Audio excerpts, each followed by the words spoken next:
Hey everybody, and welcome to the 37th episode of the Open One podcast. And today I'm joined by Killeen, who is a life coach, but he's in the top 3% of life coaches, and he's been in this game for over 2 decades. And this man's awesome. I just get such a brilliant vibe when he speaks. And we connected a little while back. I actually attended one of his webinars, or two of his webinars, and he was talking about coaching and all the different things that's related to that.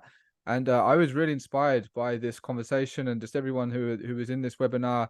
I got such a good vibe, and now I'm so blessed to have Al on the show. So welcome to the show, Al. Well, I feel the same. And Brother Travis, I tell you, I find myself saying this anytime I come across somebody who's from the British Isles. I think if I had your accent, I could take over the world. There's just something about the British accent. I love that. I'm only sorry I'm stuck with a mongrel accent that's seemingly accentless from America. But I'm honored to be here. We're going to have a good time, and hopefully, what we have to say can help somebody out there who hears this podcast with some area of their life that it may allow them a new perspective, would be my wish. Powerful, man. Yeah, yeah. And I guess it's the novelty, eh? Maybe it's because it's different. The accent is, because I like some of the American accents, to be honest. Yeah, well, I mean, yeah, you guys sound, virtually Shakespearean, and we sound like we just came from the pound or something. You're purebreds, we're mutts, but I'm Yes, okay with quite, absolutely. it. Pinkies up. All right, brother, where are we going today? What are we going to do? Yeah, we go a bit deeper than accents, I assure you. Well, do you want to just give a bit of an introduction to who you are and how you've got to where you are now? Yeah, it's funny. I one of the things I ask people when I'm getting to know them. I just did this with a young lady yesterday who I had somebody reach out and ask if I would help her. I have an exercise that I think is very helpful. And I'm gonna answer your question, Travis. But I have an exercise I do with my clients that I find to be very opening, which is share your life story with me from the very beginning in 5 minutes or less. Okay. 1,000 feet. Tell me your story of who you were born into, what your childhood of 5 minutes. And I think it's really a good exercise because it forces people to see what their particular highlight reel is in their minds. That is so much of their scripting. That is both, of course, their positives, but so much of it is their imprisonment, their limitation of who they think they can be based upon how strong that story is in their past. So I realize it seems like I'm sort of off track from what you asked me to tell you. I'll tell you my background, but I noticed your question. I thought, that's why questions like this are provocative, because most of us go through our life and we never really sincerely get asked, who are you? And so because we don't get to ask that, we don't question that. And therefore we tend to live out our futures as mere expressions of our past. And you can basically go through the whole life of 90 years and really not evolve much and not discover much along the way. And so to some extent, you've got to have people that care about you break you out of that, starting with yourself by asking yourself, who am I? Who am I? So my story, brother, is that I'm blessed to be an old man. I'm 71 years old, and to have lived a lot of decades. That's 8 decades, actually.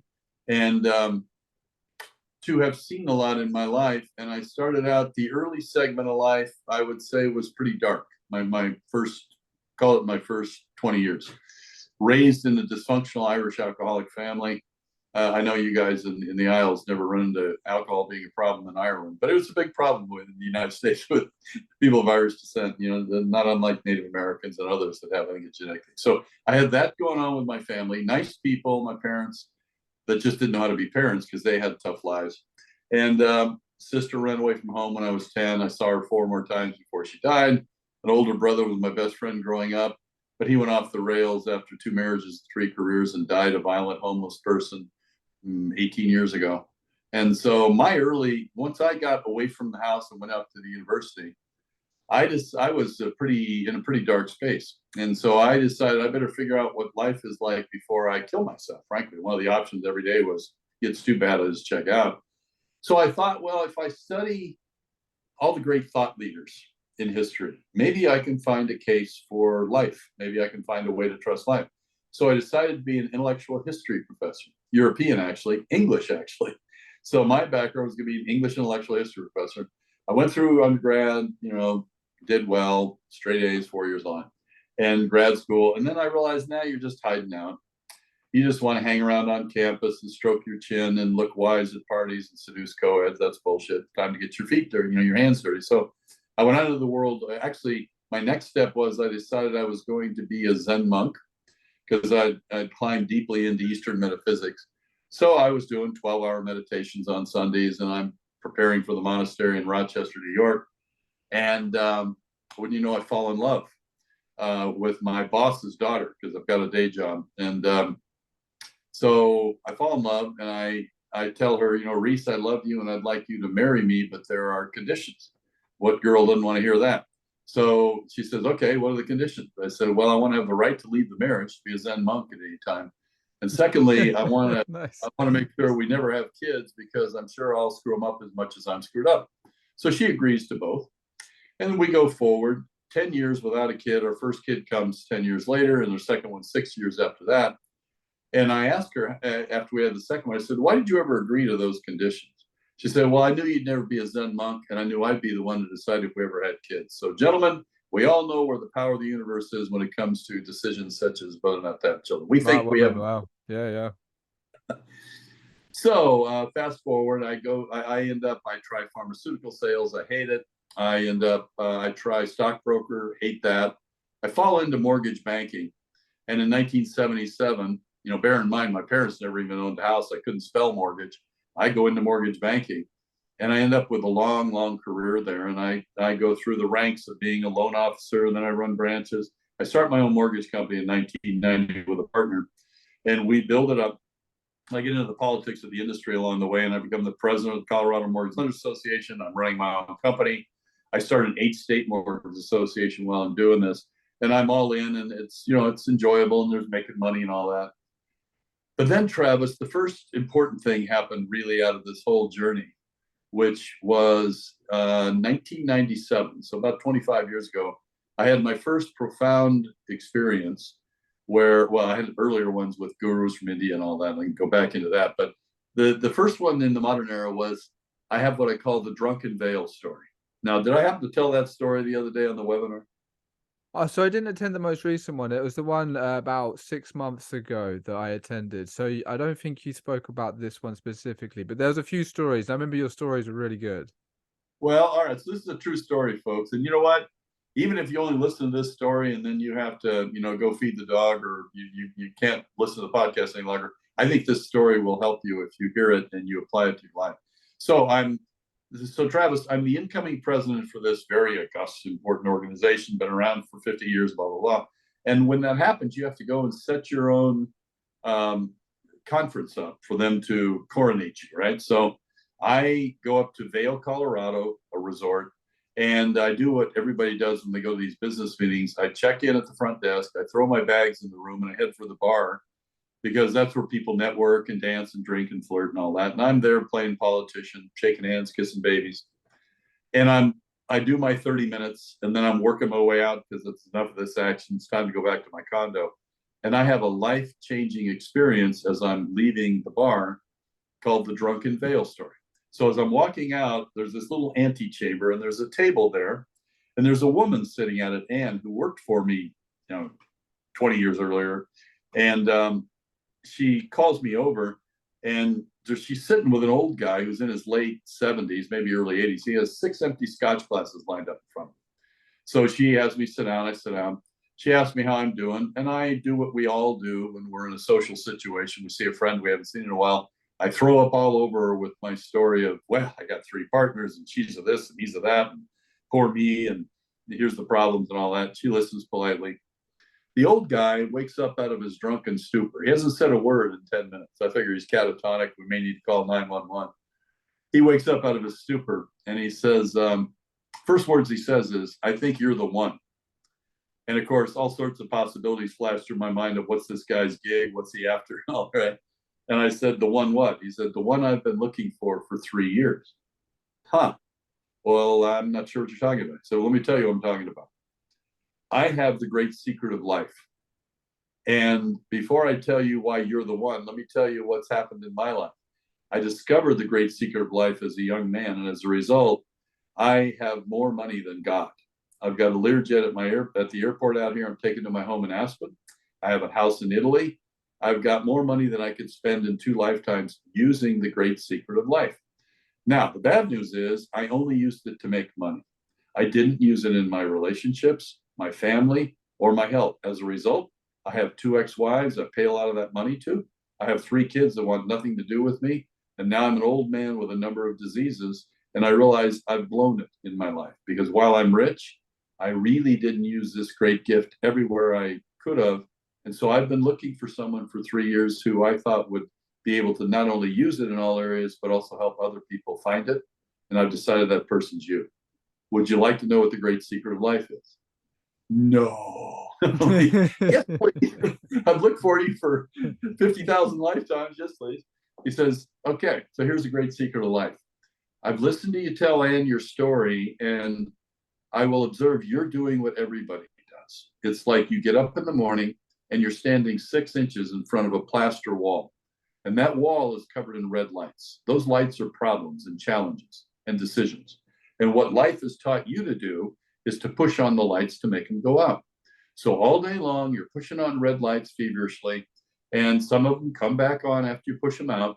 You get to bed at night and you're ready to collapse into bed exhausted. The wall is 3/4 dark. You collapse into bed exhausted. You wake up the next morning. What's the wall done?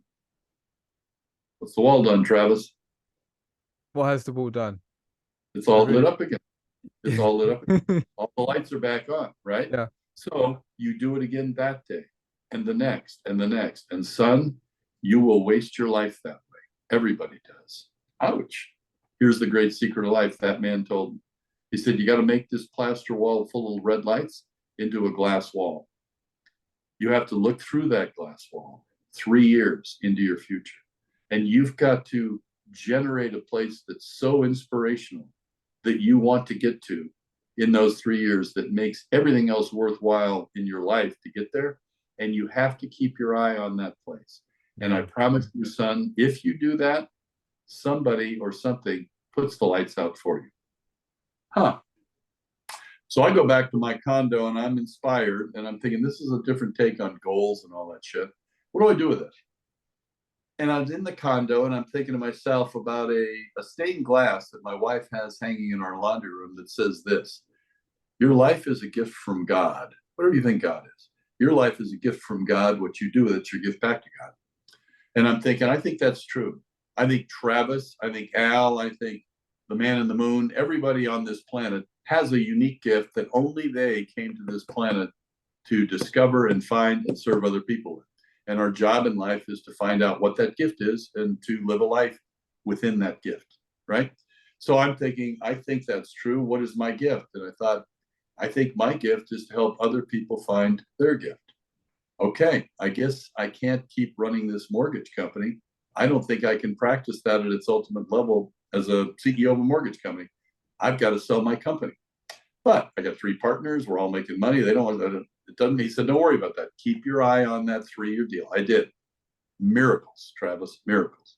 I overhear people in an elevator. I read a magazine article. I'm on a committee. I put all these things together in the next 3 months that create a new program within my company no one's ever thought of before that ends up creating an extra 300 million in sales to our company that attracts a buyer. So in 1999, I'm part of a 5-company roll-up where we sell out to a group of Tennessee bankers, these 5 mortgage companies, and I'm now president of 2 of the mortgage companies running them. And I'm on a 3-year executive contract, and a year into it, they come in and fire all of the presidents. Bankers don't like the money mortgage people make. And I'm sitting in the parking lot of my own office building in Louisville, Colorado, feeling like the Wizard of Oz that got found out. My kimono's been pulled back and the world can see that I'm not packing much. I'm basically feeling like, you know what? I've always suspected I was a fraud. I guess I must be because I got fired. I'm 48. I've never been fired from anything in my life. I've been fired. I'm feeling shame. So here's what I did. I went home to tell that wife of mine who I'd married 22 years earlier, bad news, you married a loser. I We need to remember get there. this part. This is amazing. Yeah, yeah. So I said, you married a loser. You deserve a winner. And therefore, what I think we should do is you should divorce me. We'll sell the house. We'll sell the stocks. You'll take the kids and you go find a winner because you deserve a winner. And I'm not that. I'm clearly a loser. And that great woman said, all right, do you still believe what's hanging in the laundry room, that your life's a gift from God and what you do, what you get back? Yeah. She said, well, what if you have 3 to 5 times in your life when the membrane is thinnest and you can break through and find that place? And it's always at times like this when you feel most self-defeated, you feel most dark, you feel most lost, and you feel the least amount of confidence. What if this is your moment? So you spent the first 22 years of our marriage working to be responsible and make money. Now I want you to work for your heart. And if we lose everything, the house and the country club, the cars, all that, we end up in a trailer, I'll still be there with you. So that great woman gave me the courage to look at my path forward in a way I'd never looked at it before. And I asked myself, what would I do if I couldn't fail? And for those in the audience that are offended by curse words, I apologize, but this is literally what I said in my mind. Well, I'd save the fucking world and die anonymously without anyone knowing anything to do with it. Oh, that's pretty good. Go do that. So I created a program out of the intellectual history work, the spiritual work, the business experience that I thought this will solve all problems for all people if they will simply go through it. And I was totally convinced it would. And Could I so just quickly, sorry, Al, just because just to touch very quickly, what a fucking woman. Like that yeah, is amazing. Like, yeah, wow. I mean, you're very, very lucky to have someone in your corner who believed in you at that point in your life, man. I always get that response from people because that is an example of what I call level 4 love. And we'll talk about what level 4 is here in a little while, but that was unconditional agape. I mean, that was true love. It wasn't, well, yeah, you're right. You are kind of a loser and I could have the money. So what I did was I created this program and I just basically started telling people that I've got this thing. Nobody came for a couple months. And then this guy calls me up and he calls me up and he's got this deep voice and says, hi, Al, this is Dave Williams. And Dave's given me permission to tell this story, by the way. And he said, do you know who I am? I said, yeah. He said, well, let me tell you who I am. I make $1 million a year. I've got a 10,000 square foot house. I have a 40-year-old wife that looks like a 20-year-old playmate. I've got 2 kids. I've got a Ferrari. I've got a houseboat on Lake Powell. I've got a 10,000 square foot house. I've got all this stuff, but there's a void in my life I don't understand. Will your program fill it? I promised him it would. He came through the program, had such a transformational experience that when he first came through it, he was atheistic. And over the course of our work together, we shifted his perspective that there's a difference between spirituality and religion. But he's still a client of mine, 2 calls a month after 23 years. And today he helps me guide spiritual retreats. We've been on 20 motorcycle vision quest trips together. The story gets better. He starts telling people, they start telling people, brother, within the next 6 months from a cold start, I'm in the top 3% in the world of business and life coaches. I've been there for 22 years. And in a world full of coaches that 94% of which fail, my average, and most of them have 2 clients they keep for 60 days. My average client's been with me 13 and a half years. And I've got 8 of them been with me all 22 years, 23 years. Why do I say that? Because I didn't do it. This program and this way of working toward a sense of purpose where I'm operating as a level 4 expression of my values, not my ego and personality, I believe had divinity, God, universe, source, whatever you want to call it, come through me and create this so that I can help others find the same place within themselves. And that's what brought me to Travis's podcast, was that I've been practicing that now for 23 years. And I consider it the greatest gift of my life because I've been allowed to be a dust-free mirror to help other people see what they otherwise seemingly never get to and see. And so that's why I love being with people like you doing what you're doing, Travis, so that somewhere out there who's hearing this, I hope just this little section of podcast gives them a sense of hope when they're in darkness, courage when they're afraid, faith when they're in doubt, because it's usually the darkest moments that we look back on and say, I didn't know at the time, but that was the greatest blessing of my life. What are your thoughts? Well, there's so much you touched on there, man, and I've got a few questions here for you. But just that's an amazing story of like just how you've come to where you are now, and what a success rate with your coaching. And there must be something that people are getting from you to stick with you for so many years. It's really quite profound, man. And there's something that you touched on that was actually going to be a question. And you mentioned about the difference between religion and spirituality, and I'd really like to get into that because personally, I actually grew up in an atheist household, and there was no talk of God or anything like that. Then eventually, I kind of became agnostic, I suppose, and I never really subscribed to a mainstream religion. But as I've gotten older, I've just sort of nitpicked from all the different spiritual teachings, religions, and formed my own spiritual belief foundation. But I'd like to hear what you would say the difference between religion and spirituality is. That's beautiful. Well, I see spirituality differently than normally in the West, because we are in the West typically from the Abrahamic religions, Judaism, Christianity, Islam.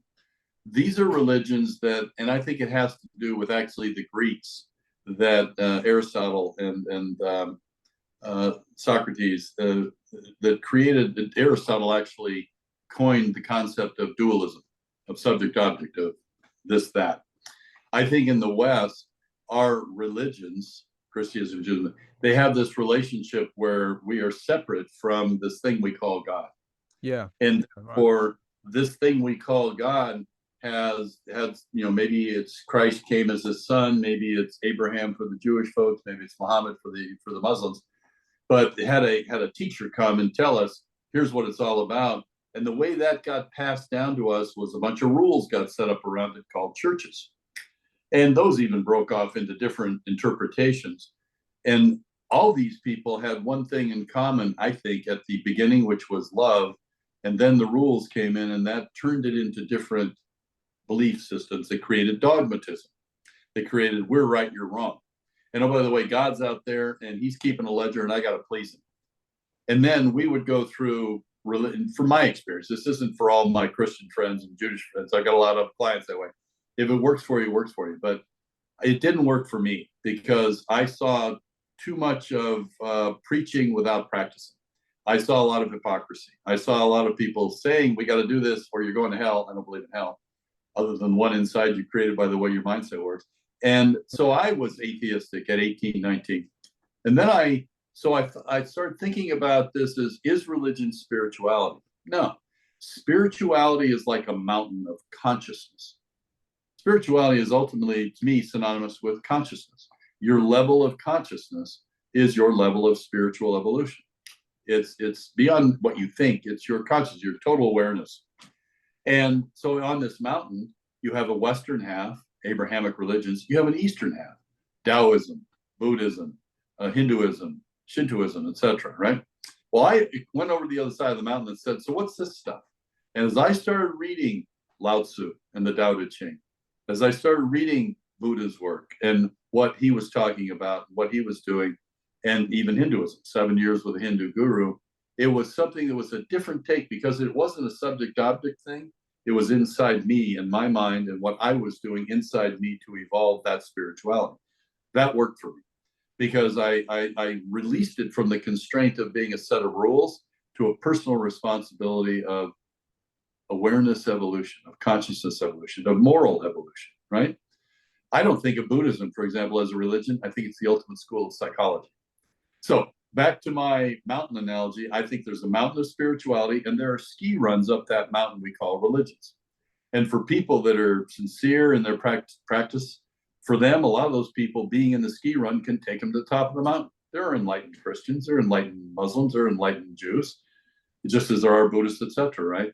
But I was one of those, sounds like maybe like you, Travis, I wanted to circle the mountain and see what they all had to say. Because for me, the ultimate truth to it is, what do they have in common? And that is what I integrated into my program so that it was more than just spirituality over here, making money here, getting laid over here. It was about how do you integrate your life, your pragmatic worldly life, into resonance and applicability to your spiritual growth. And that's really what my program does. So in effect, I bring spirituality into boardrooms and companies and individuals' lives through the safe language of values. Because I think values are the language of divinity on the planet. Love is love. Love, even Hitler knew what love is. Probably even Ted Bundy did. Well, maybe sociopath doesn't. But I think we all kind of know what values are, and we get caught by how we differentiate. So for me, we're all on the spiritual path, whether we know it or not, and whether we identify with it or not.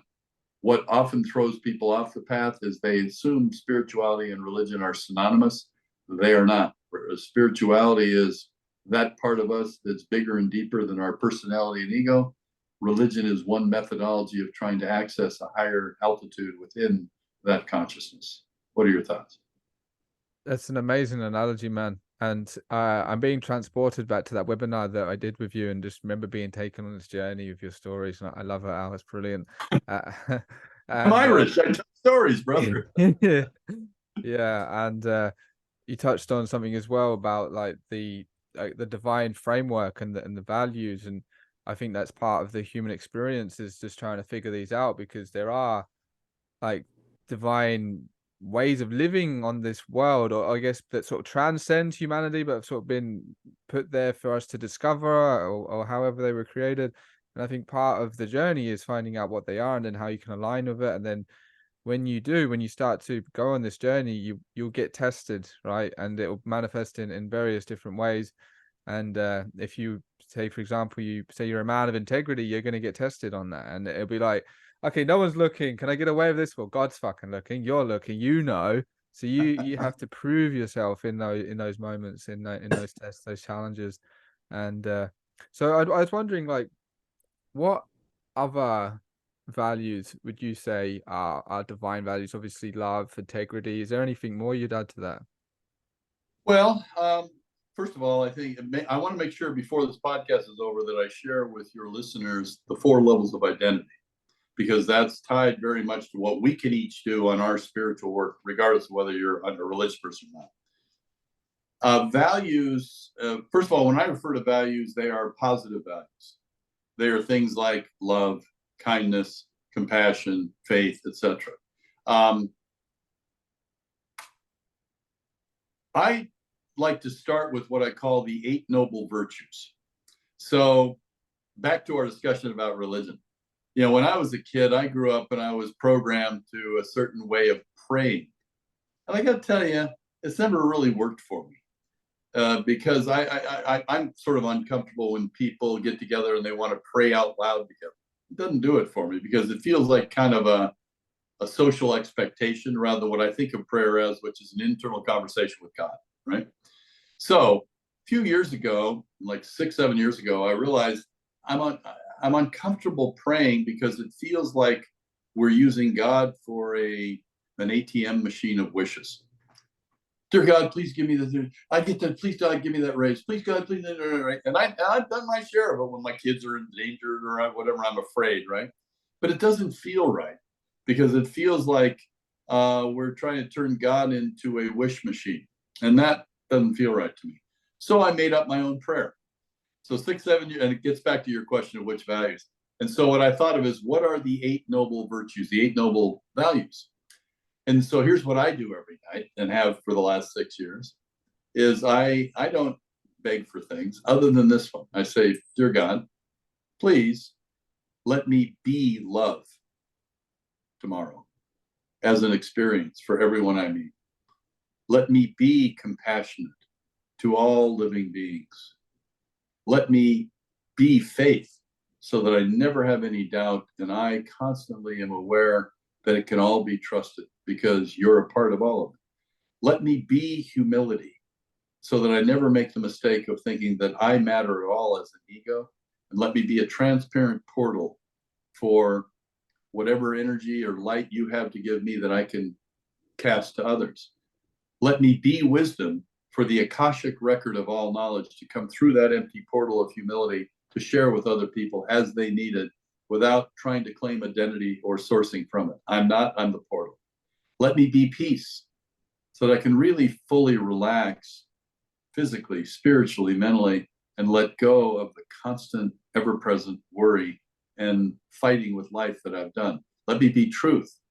Let me recognize it is what it is. And everything after that is conjecture, opinion, it's scripting. Let me accept what it is as part of your perfection. And last, let me be gratitude, so that I'm appreciating the scope of all the blessings of what is, even having this conversation with you.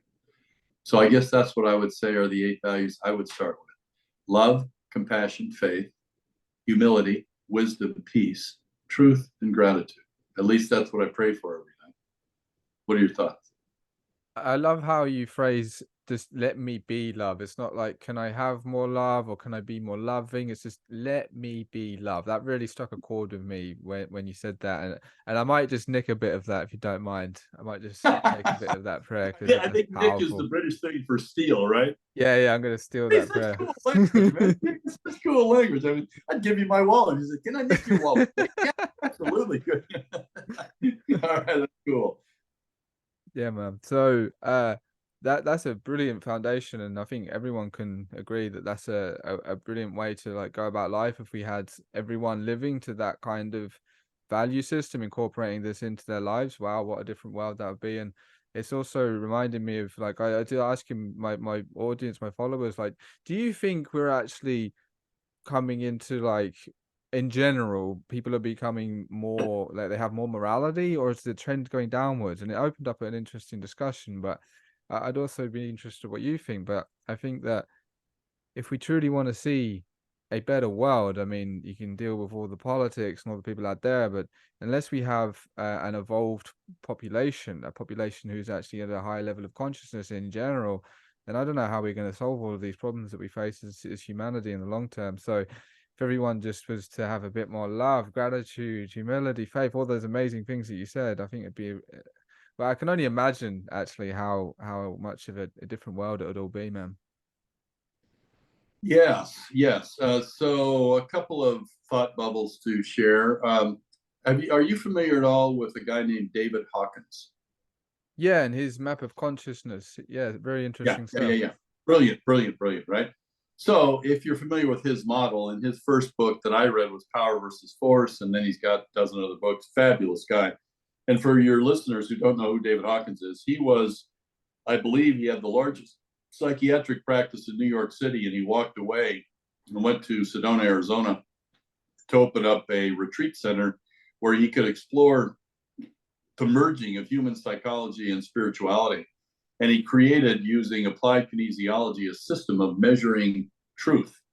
And that evolved into a system of measuring consciousness on a 0 to 1,000 scale. And the reason I'm going to this is it gets back to the world and where we're going relative morality. On his scale, which he says is true, and I've actually bounced off of Harvard mental health experts and all, they say, yeah, the applied kinesiology, there's something to it. He says that imagine a scale of 0 to 1,000. If you're below 200, you are a net taker of energy. And these are the dark states of consciousness. This is shame, guilt, greed, fear, anger, that, right? Above 200, you're a net giver of energy. These are love, compassion, all the 8 values I just went, and others, right? The crossover number is level 200, and it is courage, which I think in itself is beautiful. To go from dark to light takes courage, and that's when we're crossing over. And he goes on to basically measure religions and avatars and all. By the way, the only 2 people in history that he comes up with that were 1,000 were Buddha and Christ, but it's just his system. Now, why do I go into that? Because Hawkins says that for the first time in human history, we've always been below 200. For the first time, we're crossing over 200, which I take heart from, because wow, that's good. We're here at the time it's happening, but that's a long process of what's happening there, and clearly the world's getting more compressed and all that. So what I had to do, actually, Travis, I've written a couple of books, and my first book was called Soul Proprietorship, SOUL Proprietorship, 8 Critical Steps to Overcoming Problems in Business and Life, which I wrote after the first 10 years of my work, my business as a coach. And then 10 years later, in 2019, I wrote a book called Soul Experience, SOUL Experience, the 4th level of identity. And it feeds back into this question of where are we at? And more importantly, what can Travis do? What can Al do? What can your listeners do to be a part of the light, not the dark, to be part of the solution, not the pain, right? So in my coaching, now bear in mind, in most coaching systems, if you've coached 5,000 hours, you're a master coach. I don't know where that number came from, but that's their gig. I've literally had 23,000 hours of one-on-one conversations with highly successful people over the last 23 years. Doesn't mean I'm smarter than them. It means I've done a lot of this stuff. And in doing this, to do that, it's a lot of intensity because you're really being invited into the sacred space of Travis's world. My clients tell me things they wouldn't tell anybody else, even their spouse. It stays with me, but they don't want to be alone with that. They want to know, is there another way to look at it? Do you have any thoughts, et cetera, right? Now, to do this work, who the hell am I to be doing this, Travis? Who am I to be doing this? And so I think the reason I've been allowed to do it at a high level is I got out of the way and I let it come through me. I literally saw myself as that humility portal of emptiness, of ego, and what they need comes through me as they need it, right? Well, one of those, in the course of a conversation with a client, I had this model evolve for me, and I talked to him about the idea that there are 4 levels of identity in life. And it resonated with him, so I shared it with another person, And then I started having clients feed it back to me. I had a level 3 moment the other day. Hey, I was level 4, and I was like, they're using this. It's a tool. So I wrote a book about it because I think it is a way to help the world accelerate toward tilting to over 200 and toward the light. Here's the model with your indulgence. Imagine we have 4 levels of identity in life, Travis. Unfortunately, most people only get to level 3, probably 98%. Okay. And here are the levels. And again, I bounce this off of Harvard Mental Health, and they all agree it's true. Level 1 identity is from about birth to 4 months, and I call it undifferentiated, disempowered self. Undifferentiated because a newborn infant doesn't know it's anything separate from this experience. He's come into this new paradigm of noisy, loud things moving around, doesn't know it's a Travis yet. And disempowered because he's a helpless infant. Has two drives, pain and pleasure. When he gets pain, he sleeps. When he gets pleasure, he cries. Or he gets pleasure, he sleeps. When he gets pains, he cries, right? So now little Travis is laying in the crib, and one day he discovers he's got these appendages flying around, and he intends to like put it aside and move over, and he starts to roll over. One of the developmental stages pediatricians look for child development. And then mom and dad are walking into the nursery, and they're making this noise towards you while they look in your eyes. Travis, Travis. And it dawns on you, shit, I must be Travis. Now, unfortunately, your first word is shit, but you get this idea that, wow, now there is Travis and not Travis, which is everything outside of this body. And not Travis can give Travis pleasure or pain. So we go into level 2 identity, which is from 4 months to puberty. In level 2 identity, little Travis wants to know, how do I get more pleasure, less pain? So you become a compliant, ego-based self. You comply with the institutions of authority around you telling you this is what a good boy does, bad boy does, consequences, right? So you listen to parents, teachers, cops, cartoons, Walt Disney, and they all tell you, Travis, do this, and you get the biscuit, do that, and you get punished, right? And little Travis drinks it in and listens to it. This is generally when children are most malleable and most enjoyable. Then Travis hits puberty, and level 3 identity enters because nature now has sexual maturation come online. And now Travis has this new force within him where he has these new urges where he wants to have sexual activity. And he's 12, 13, 11, whatever. And so it creates 2 huge dynamics where he now wants to know, he wants to be attractive to potential mates. And so he becomes extremely concerned with how people look at him, especially his peers and especially his sexually attracted opposites. So this is you in middle school, 2 hours in front of the mirror with the imaginary pimple, all of that. And so what we all do, we want to pretty ourselves up and make sure we're desirable. And however, we at the same time want to know who I am outside of who mom and dad think I should be, outside of who the minister thinks I should be. Who am I and who am I going to be within myself beyond what others think I am, right? And so that has us start to experiment. We sneak into the bathroom for that, the illegal cigarette. We have sex before they want us to. We have a beer before they want us to, all that. And that creates shame. So the second thing, besides starting to live our life outside the inn, and how others see us is how we see us, is we create a trunk of shame in the corner.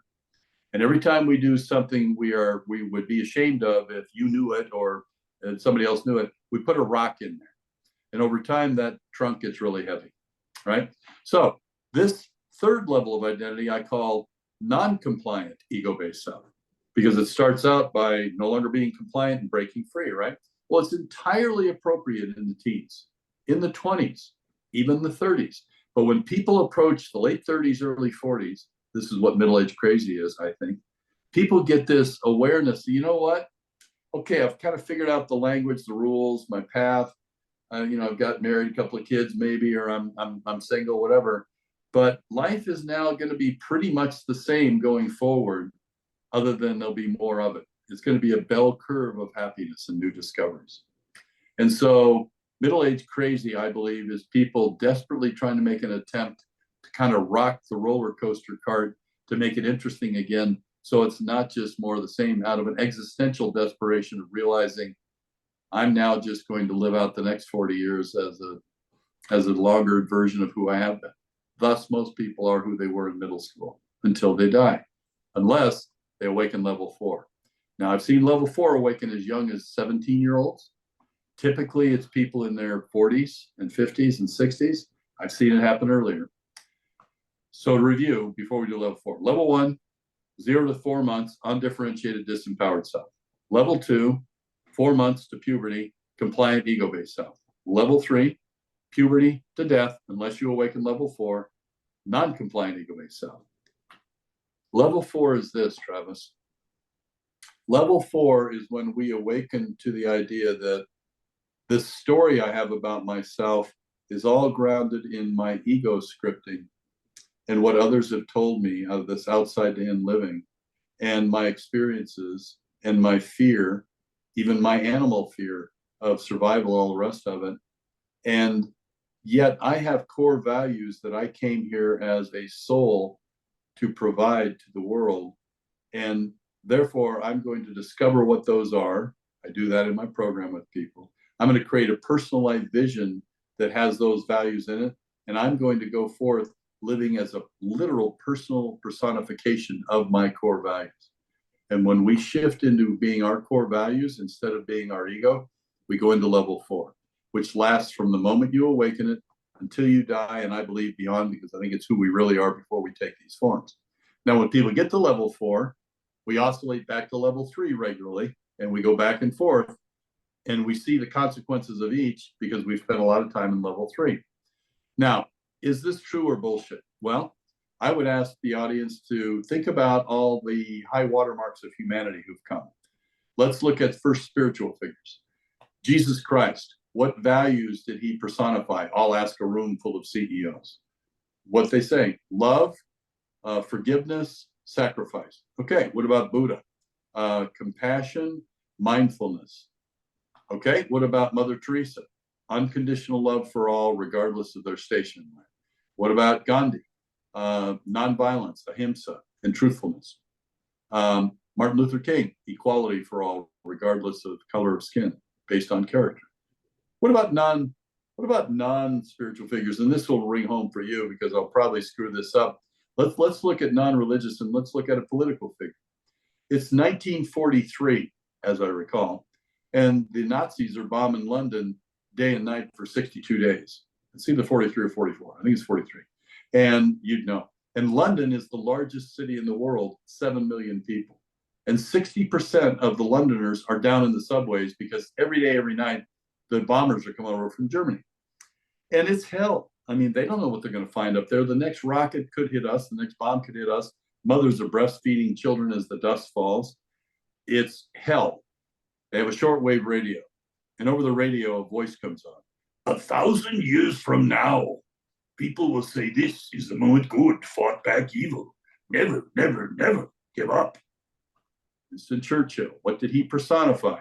Courage, resolve, resiliency. What happened? The Londoners climbed out of the fucking subways. They rebuilt London and they went on with their lives. It discouraged Hitler so much, he decided, I can't beat those bastards. I'm going to turn to the Soviet Union, have a two-front war, make the same mistake Napoleon made, And he ultimately ends up getting defeated because of the spirit of you people, you magnificent bastards.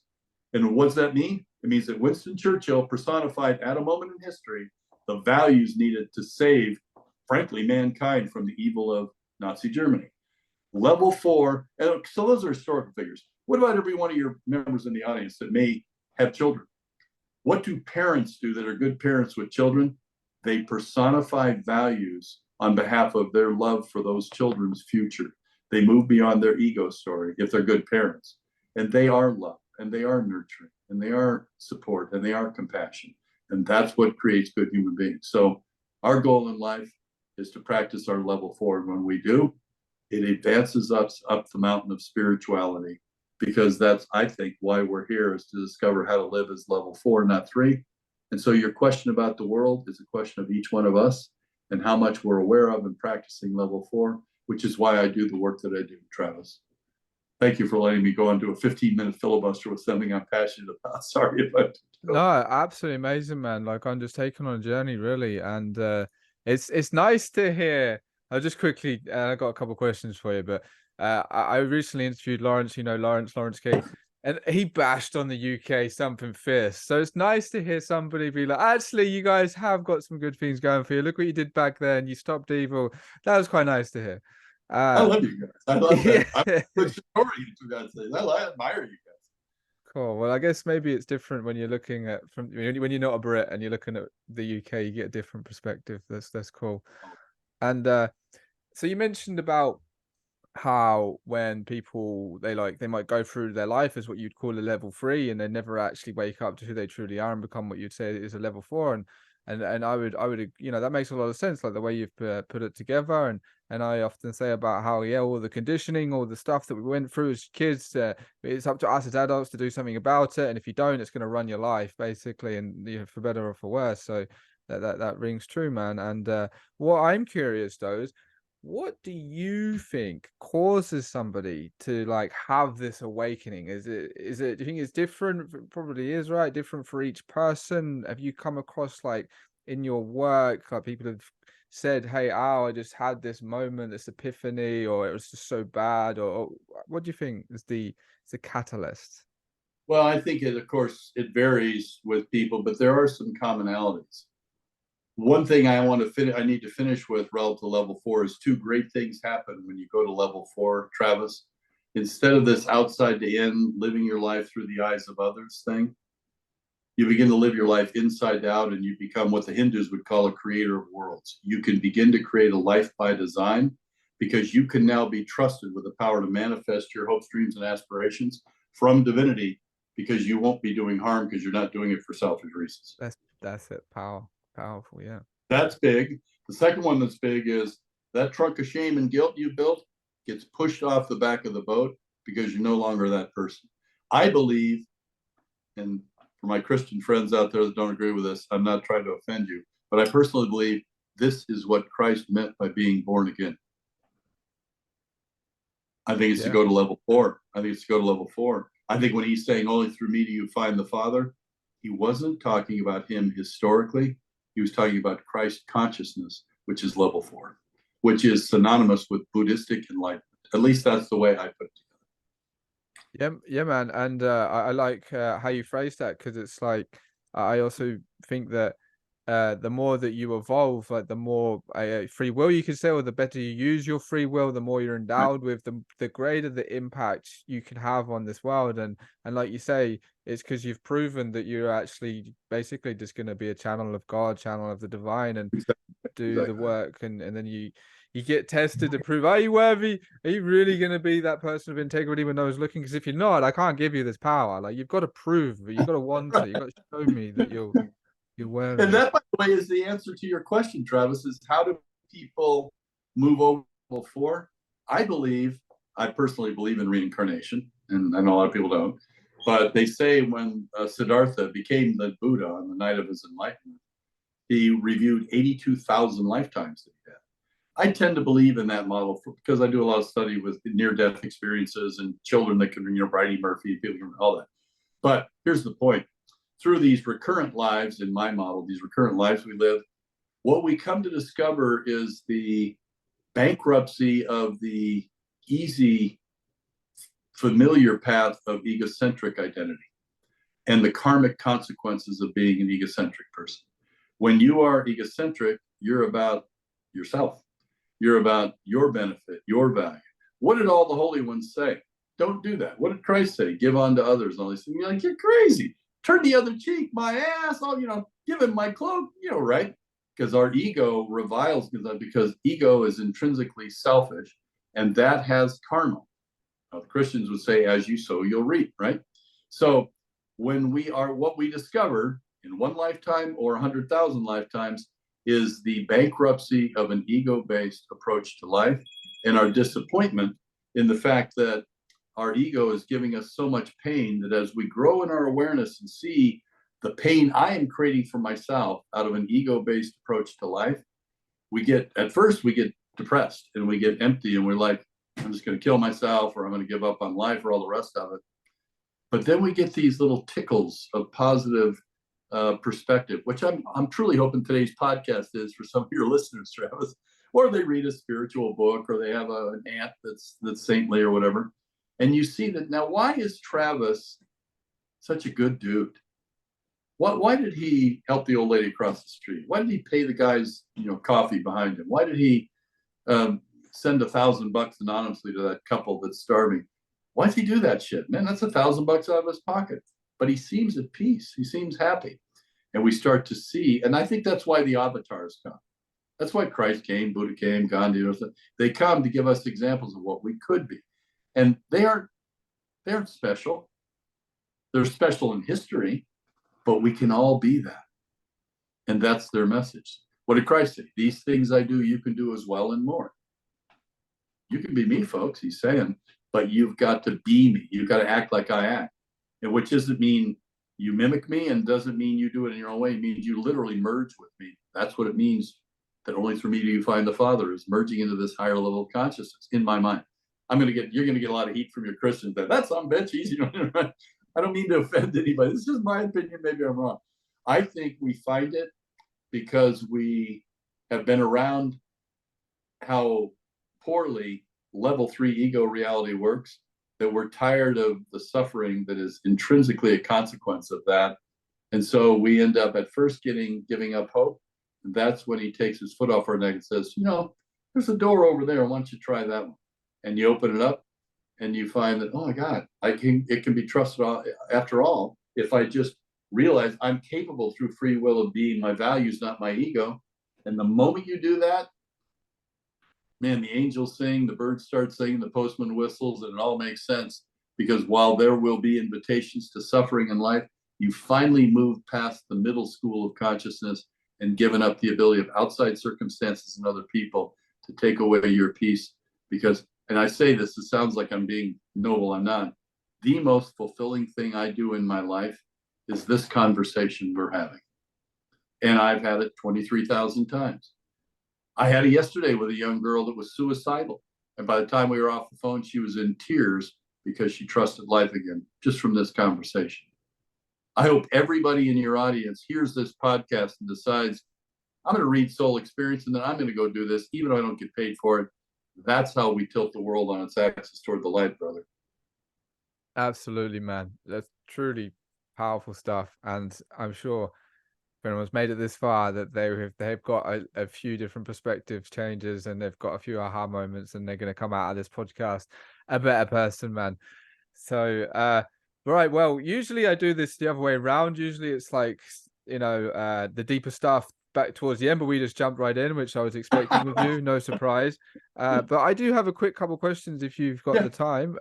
Sure. Just I'm a little bit curious about what your actual life is like on a day-to-day basis. I'm wondering, because it was interesting hearing about how people start the day. Like, if you could just share how you start the day, and then what a normal day for you sort of looks like when you're working. Well, one of the things I got to probably 10, 15 years ago was I decided that I was going to design my life and my business so that it allowed me to run a marathon, not a sprint.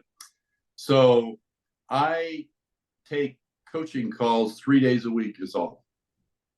Now, and I don't say this to try to be impressive. It's really more a testimony to the truth and power of this work. In a world full of folks that struggle to even survive in coaching, I've generated about $10 million doing this work over the last 23 years. So it's been responded to in a big way. And so I spend Monday, Tuesday, Wednesdays coaching people. And I moved from Colorado to Tennessee. So I work from about 9 to 5 every day, not full time. I bet I probably have an average of maybe 5 calls a day, 3 days in a week. I work 15 hours a week probably. And then I'll do events and workshops and speeches and programs and stuff on Thursdays and Fridays sometime. So my days vary, but by and large, I wake up about 5:30. There's meditation, exercise, the predictable stuff. There's coffee. I tend to eat the same breakfast every morning: keto granola with coconut milk and blueberries, and then I go up and start working. And in between, I may write some things. I tend to write a Facebook post every day that tends to be inspirational. I'm currently in a series for anybody who's interested on Facebook. They can find me on there. And the last name is Killeen, 2 L's, 2 E's, Killeen. And I'm doing posts every morning that are pretty deep dives. Like I'm in a series now of the top 100 things I've learned in coaching people over 23,000 hours in 23 years. And so I rate them, and I say, okay, so here's one. Here's what I noticed: patterns of humanity. So I'll do that in between these calls. I work with my son; he's my partner, and so I'll do podcasts and I'll do things like this and webinars. And frankly, I'll go swim in the pool out back or whatever if I have to. So I try to start no earlier than 9. I try to be done most days by 3 or 4. Some days as late as 5. And then I'm off in the evening and I'm exploring. I read about 25 books at a time. I read about 800 words a minute. I retain a lot of it. That's where a lot of this information comes from. I could open my closets up and you see books falling out. I'm going to be an old man in a trailer somewhere where you just have to find your way through a tunnel of books. I love books. They're precious. And then those 4 days off, and often a lot of vacation. I have 3 homes. So I live primarily in Tennessee. Beautiful home next to a sheep farm on 1.5 acres with all the stuff, all the goodies. And that isn't saying, hey, look at me, this is great. It's not mine. It's something I've been given as temporary stewardship. None of us own anything. We're all just owning it temporarily until we hand it out to the next person or death takes us or whatever. So I'm blessed to get to enjoy this environment. I've got a cabin in the mountains in Colorado we call Gratitude Point, that looks out over the Eastern Plains and 100,000 square miles of property in this way, Rocky Mountain National Park.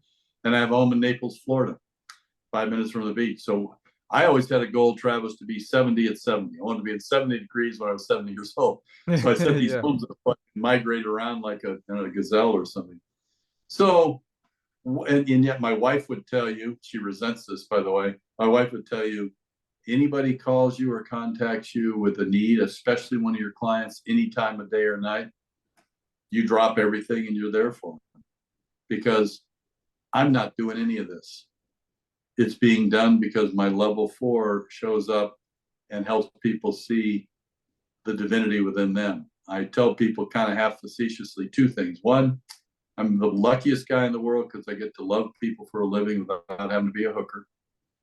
And I tell people we have coaching calls. Yeah, I wondered when you said you combine money, spirituality, and sex. I wondered how you did that. Yeah, isn't that a great blend? That's a great sentence there. So I said, that's my sort of go-to line. I love people for living without being a hooker. And then I also say, they want to know, well, gosh, you must be so wise. And shit, I don't know anything. But anything that needs to be known comes through me. And so when I'm talking to you on this podcast, I see it as God talking to God about God. Yeah, yes. That's brilliant. I like that. I hope God enjoyed it. I hope God enjoyed talking to himself. Yeah. That seems to be his gig, is we're all on a path of self-realization of God to God. I think that's the game he's playing, is let me put them all into amnesiatic delusion where they think they're egos that are going to live forever. But I'm going to kill them off every once in a while. They're going to have to come back and do it all over again to see if they discover larger architecture than selfishness. Yeah. Yeah, man. Profound. Wow. Well, Al, I've absolutely loved this. So, for anybody who is curious to find out more about you, I mean, you did mention a Facebook, but like, what are more of your website? What else you social medias you on? So here's the rundown, brother. My name is Al Killeen. Last name is Killeen. You can Google me. We have a company called Integrative Mastery Programs, plural.com. That's the website. I've got 2 books on Amazon, both of 5 stars and international bestsellers and all that. You'll like them both. I do spiritual retreats. I've done 20 of them. I do business retreats. I do keynote speeches. I've given 130 workshops in front of 2,000 CEOs, 4 hours a piece. I coach people by the hour. I have a program is the core thing I put people through where they come and see me, either in a group or individually, and I put them through a 2-day immersion in all this information I've gathered over the last 50 years. And then we have coaching for a series of months where they put it into play. And it's so profound as a transformation for them. They never want to leave. And I ask them, Travis, I say, I'm $500 an hour to talk to, and I'm, $10,000 for a program. Why do you keep calling me? I mean, I love you, but you've called me now for 18 years. Why do you keep calling me? You know what they say? Well, first of all, you're the only place in my world where I come, where I'm met, where I am without judgment and with love. You see a more positive version of me in my life than I see. And I can talk to you about things I can literally talk to no one else about on the planet. This is a sacred conversation that I need to have. And if I don't have it with you, I'm alone because I can't have it with anybody else. What do I do with that, Travis, other than say, well, bless you, thank you. It's not me, it's something else that we are sharing. And thank you. And so thank you, Travis. This has been a wonderful experience. I remember you on the webinar when you were before. I thought, I really like that guy. He looks cool. He's got the great accent. He's doing good work in the world. I really truly hope that today's podcast helps your mission and your work, because we're all here just walking each other home, Travis, each in our own way, brother. Beautiful, I'll man. let you have the final word. It's your podcast. I don't even know if there's anything more I can add to that apart from thank you for joining me. I've absolutely loved it. I've gone on a little journey again, and I'm sure everybody else listening as well will as well. So thanks for joining me out, and I'll see you around on social media worlds. Yeah, and I hope we're together again in some way, some form. Be blessed, my brother. Cheers, man. Take care now. Cheers. Cheers.